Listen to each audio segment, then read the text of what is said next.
Quadratic formula क्या है, x is equal to minus b plus minus under root b square minus 4ac upon 2a।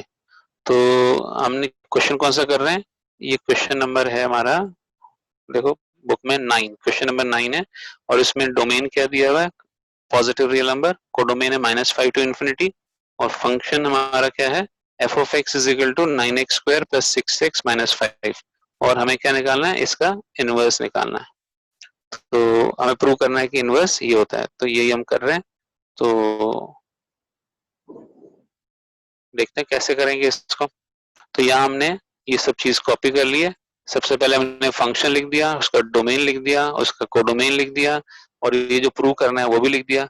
तो हमने शुरुआत करी यहाँ से y is equal to 9x square plus 6x minus 5, हमने fx की जगह पे y लिख दिया। अब y को भी हम राइट हैंड साइड में ले आए और -5 और माइनस y को हमने कांस्टेंट मान लिया, ठीक है। तो ये इक्वेशन क्या हो जाएगी, 9x square plus 6x minus common 5 plus y is equal to 0, ठीक है। तो इसको हम कंपेयर करें ax square plus bx plus c equal to 0 से, तो a की वैल्यू कितनी हो गई 9, b की वैल्यू 6 और c की वैल्यू माइनस ब्रैकेट में 5 प्लस y, ठीक है। और अब हम क्वाड्रेटिक फॉर्मूला लगाएंगे, x is equal to minus b plus minus under root b square minus 4ac upon 2a। तो b की वैल्यू बताओ कितनी है, b की वैल्यू 6 और plus minus under root b square यानी 6 स्क्वायर माइनस 4 इंटू a की वैल्यू कितनी है 9 और c की वैल्यू कितनी है माइनस ऑफ 5 प्लस y और डिवाइडेड बाय 2a, a की वैल्यू है 9। तो सब्स्टिट्यूट कर देंगे तो क्या आ रहा है, देखो ये आ जाएगा 36, 6 का स्क्वायर हो गया 36 माइनस 4 9 36 और ये माइनस और ये माइनस मिलकर क्या हो जाएगा प्लस, तो प्लस 36 और इंटू 36 इंटू ब्रैकेट में 5 प्लस y, ठीक है। इस तरह से हम कर सकते हैं। तो सिंप्लीफाई करो फर्दर, क्या आएगा भाई, तो हमें तो प्रूव करना है कि ये y प्लस 6 आने वाला है, चेक करते हैं। तो हम इसमें से देखो कॉमन निकाल सकते हैं क्या, नीचे 18 आ गया, 36 कॉमन निकाल सकते हैं अंडर रूट में से, ठीक है ना। तो 36 अंडर रूट में से कॉमन निकालेंगे तो क्या बचेगा, तो बचेगा 1 प्लस 5 प्लस y, ठीक है, which is how much 6 plus y। तो इसको सिंप्लीफाई करो फर्दर, तो 36 का स्क्वायर रूट क्या होगा प्लस माइनस 6 और यहाँ पे ब्रैकेट में अंडर रूट में क्या हो जाएगा y प्लस 6 लिख दो या 6 प्लस y लिख दो अपॉन 18। अब आप इसमें 6 कॉमन निकालो और कैंसिल आउट करो, तो 6 कॉमन और क्या बचा, बल्कि जो हमें प्रूव करना है उसको देख लेते हैं एक बार क्या है, हाँ ये, तो हम इसको इस तरह से लिख देते हैं -1 और plus minus under root of y plus 6 और डिवाइडेड बाय 18। तो इसको कैंसिल आउट कर दो तो ये हो गया 3। तो ये क्या था, ये तो हमारा x की वैल्यू है, दिस इज x और x को हम रिप्लेस कर सकते हैं किससे, f इनवर्स y से। तो f इनवर्स y में हम नेगेटिव साइन नहीं ले रहे, क्यों नहीं ले रहे भाई नेगेटिव साइन, चेक करो, क्योंकि x की वैल्यू चेक करो कि कैसा है, डोमेन कैसा है, डोमेन हमारा पॉजिटिव रियल नंबर है। डोमेन अगर पॉजिटिव रियल नंबर है तो अगर मैं क्वाड्रेटिक फॉर्मूला में नेगेटिव नंबर नहीं लूं, अगर ये नेगेटिव लेते हैं तो माइनस माइनस पूरा ही टर्म नेगेटिव हो जाएगा, पर हमें तो पॉजिटिव रियल नंबर चाहिए, तो इसलिए हम माइनस साइन डिस्कार्ड कर देंगे। तो क्या लिखेंगे फिर, माइनस साइन डिस्कार्ड करने के बाद क्या लिखेंगे, तो f inverse y is equal to under root of y plus 6 minus 1 divided by 3। तो ये हमारा इनवर्स हो जाएगा। तो अब बताओ इसका रेंज क्या होगा, तो रेंज कैसे पता लगाते हैं, डिनोमिनेटर में तो कोई y नहीं है, तो जो भी स्क्वायर रूट के अंदर टर्म लिखा है y प्लस 6 लिखा है तो this should be greater than equal to 0। तो y की वैल्यू क्या होनी चाहिए, ग्रेटर देन इक्वल टू -6, तो यानी रेंज क्या होगा, रेंज होना चाहिए -6 से इन्फिनिटी, ठीक है। तो एक बार चेक करते हैं कि हमारा कोडोमेन क्या दिया हुआ है, क्या कोडोमेन और रेंज इक्वल है। तो देखो ऊपर कोडोमेन तो हमारा -5 से इन्फिनिटी है, तो एक बात बताओ रेंज हमारा -6 टू इन्फिनिटी है, यहाँ पे लंबा लाइन पे दिखाते हैं -6 टू इन्फिनिटी हमारा ये क्या है रेंज है, और कोडोमेन क्या दिया हुआ है, कोडोमेन तो हमारा 5 to infinity दिया हुआ है, ठीक है। तो इसका मतलब कोडोमेन तो सब छोटा है और रेंज बड़ा है, तो हम रेंज को किसके बराबर रख देंगे, रेंज लिख देंगे यहाँ पर, ठीक है, 5 to infinity, ठीक है। क्योंकि रेंज यहाँ तो दिख रहा है कि ये इससे बड़ा है कोडोमेन से, पर कोडोमेन से बड़ा एक्चुअल हो नहीं सकता ना, क्योंकि ये हमको लिखा है कि आपको y की वैल्यूज क्या लेनी है, 5 to infinity लेनी है, ठीक है ना। +5 to infinity बोला है कि -5 to infinity, -5 to infinity, और -5 तो -6 से बड़ा होता है, तो इसलिए हम इसको -5 से infinity लिख देते हैं, ठीक है। So therefore it is onto, ठीक है, therefore f is on to function because codomain is smaller and range is bigger, so all the elements of range are coming in codomain, therefore f is on to, ठीक है। और इसका हमने inverse भी निकाल दिया। तो कैसे प्रूव करेंगे, एग्जांपल 41 में, इफ R1 R2 दो रिलेशन है, दोनों ही इक्विवेलेंस रिलेशन है, are equivalence relation in a set A, show that R1 intersection R2 is also an equivalence relation. तो दोनों का इंटरसेक्शन भी इक्विवेलेंस रिलेशन होगा, और इक्विवेलेंस रिलेशन का मतलब हमें पता है कि जो रिलेशन रिफ्लेक्सिव भी हो, सिमेट्रिक भी हो और ट्रांजिटिव भी हो। तो हम ले रहे हैं since R1 and R2 are equivalence relation, तो A belongs to R1 and A also belongs to R2 for all A belongs to some set A, क्योंकि ये set A में ही डिफाइंड है ये।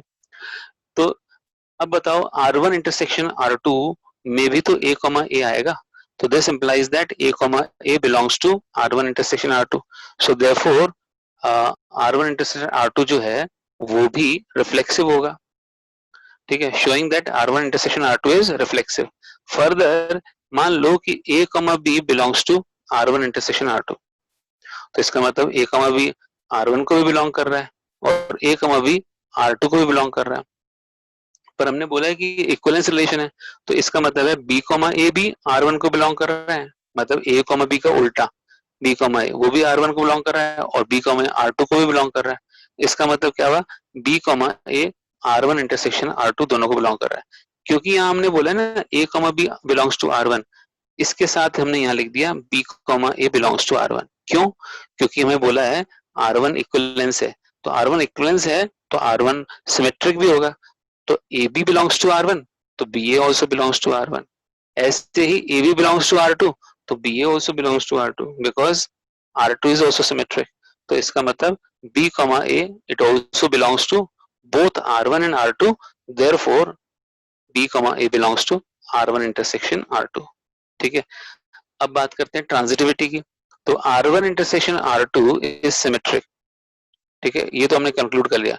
हम कह रहे हैं A, B belongs to R1 intersection R2 and B, C belongs to R1 intersection R2, दोनों ही R1 इंटरसेक्शन R2 बिलोंग कर रहे हैं, तो इसका मतलब है A, C भी R1 को बिलोंग कर रहा है और A, C R2 को बिलोंग कर रहा है, क्योंकि हमें पता है R1 R2 दोनों इक्विवेलेंस हैं, तो R1 R2 दोनों ट्रांजिटिव भी होंगे, तो ए का रिलेशन बी के साथ है और बी का रिलेशन सी के साथ है, तो इसका मतलब ए का रिलेशन सी के साथ भी होगा, तो A, C R1 को बिलोंग करेगा, A, C R2 को बिलोंग करेगा, इसका मतलब A, C R1 intersection R2 को भी बिलोंग करेगा, यानी इसका मतलब R1 इंटरसेक्शन R2 भी ट्रांजिटिव है। तो R1 इंटरसेक्शन R2 रिफ्लेक्सिव भी हुआ, सिमेट्रिक भी हुआ, ट्रांजिटिव भी हुआ, इसका मतलब R1 इंटरसेक्शन R2 क्या हुआ, एक इक्विवेलेंस रिलेशन हो गया। I hope this is clear. Question 42 में, let R be a relation from R be a relation on set A of ordered pair of positive integers defined by x, y are u, v if and only if xv is equal to yu। कहने का मतलब first को fourth के साथ multiply करो और second को third के साथ मल्टीप्लाई कर दो, तो ये रिलेशन इसमें बताया है कि ये है। तो show that R is an equivalence relation, हमें दिखाना है कि R इक्विवेलेंस रिलेशन है। तो चलो शुरू करते हैं इसको। R is equivalent solution. हम चाहें तो इसको ब्लैंक पेज पे भी कर सकते हैं, तो और अच्छी तरह समझ में आ जाएगा आपको। यहाँ पे कर लेते हैं। This was example number 42। ठीक है, और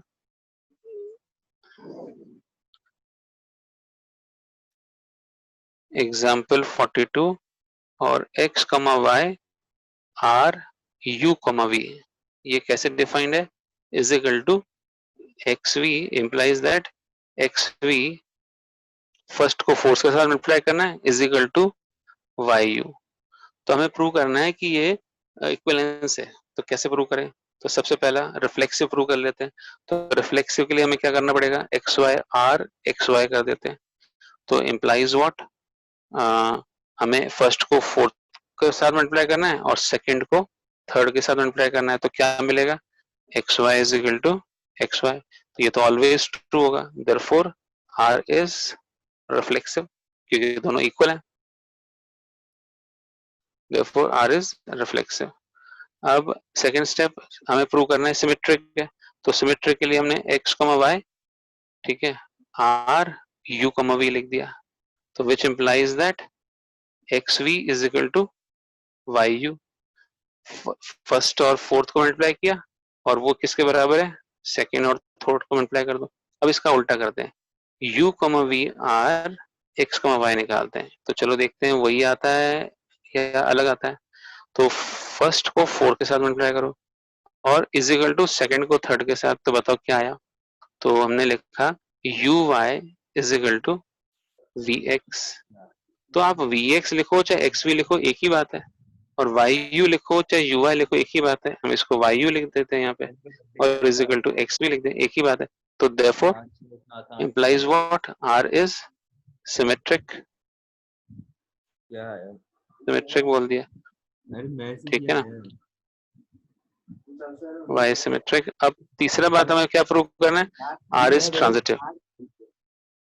दिखा दिखा किसी कोई डाउट कैसे हुआ सर? ये कोई डाउट पूछना हो 1 2 3 में से किसी को कुछ पूछना है?